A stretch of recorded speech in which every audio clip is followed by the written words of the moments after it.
Monsieur le ministre, bonjour, Julie Montagne pour France Télévisions. Pouvez-vous expliquer aux Français en fait pourquoi la Belgique a décidé de ne pas organiser de référendum comme la France l'a fait pour la Constitution européenne?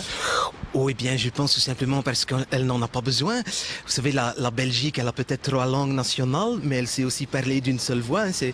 C'est pas comme en France où vous avez tous la même langue, mais vous n'arrivez pas à vous comprendre parce que vous n'êtes jamais d'accord avec rien. Vous savez, je crois que la Belgique, c'est l'exemple vivant que des communautés de cultures et de langues très différentes peuvent très bien vivre ensemble en toute harmonie, tout simplement en partageant les mêmes idéaux et les mêmes valeurs. On est tous différents, mais tous unis. D'ailleurs, nous autres, on dit l'union fait la force. Hein? L'union fait la force. Vous savez, la Belgique, c'est comme qui dirait depuis 175 ans, comme une mini-Europe. Hein? C'est une maquette. C'est comme une maquette. Monsieur le ministre, Joël Lejeune pour RTL TVI. Oui. On sait que vous avez été un des ministres combattants flamands les plus offensifs dans le dossier Bruxelles à Lillebort, le BHV. Oui. Vous êtes déçu par sa mise au frigo jusqu'en 2007? Bon, d'abord, toi, il faut savoir qu'ici, tu es à Bruxelles et que je ne suis pas obligé de répondre en français à une question que tu n'es même pas capable de me poser en néerlandais parce que peut-être que tu parles même pas ma langue, mais je vais le faire quand même pour être sûr que tu vas comprendre. Hein.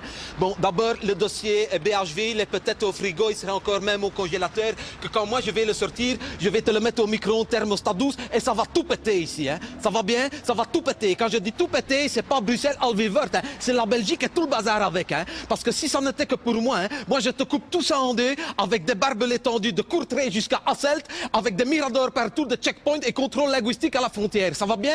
Parce que moi je vais te dire, on garde Bruxelles, on te rend le roi, sa femme et le petit prince et tout le bazar, et la couronne, t'as intérêt à la garder pour l'enterrement de la Belgique. Hein. Parce qu'avec moi, en 2008, la Belgique, c'est comme Capri. C'est fini, t'as compris?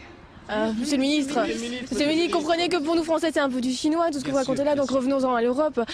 Quel rôle la Belgique va jouer dans cette nouvelle donne européenne? Oh bien, je pense que ça va rien changer. Je crois que la Belgique va continuer à tenir le rôle qu'elle a toujours tenu, c'est-à-dire le rôle du garant de la cohésion de l'Europe. La Belgique, c'est comme qui dirait, je vais dire, le ciment fondateur de l'Europe. Hein. C'est celui qui réunit les peuples et leur destinée. Hein. C'est le noyau dur de l'Europe, hein, autour duquel gravitent comme les petites étoiles du drapeau tous les autres pays tout autour. Ce n'est pas pour rien que la Belgique abrite en son sein les principaux organes vitaux de l'Europe. Hein. Et comme je dis toujours, la Belgique n'est pas que le cœur de l'Europe, c'est aussi son foie, ses reins, ses poumons, c'est son pancréas. Et la Wallonie, c'est son gros intestin, ça va? Et le gros intestin, c'est le seul organe vital que tu peux vivre sans pendant des années. Hein. Suffit quand il est malade de le couper petit bout par petit bout. Comme toi, tu vas couper ta saloperie de caméra, ta saloperie de micro.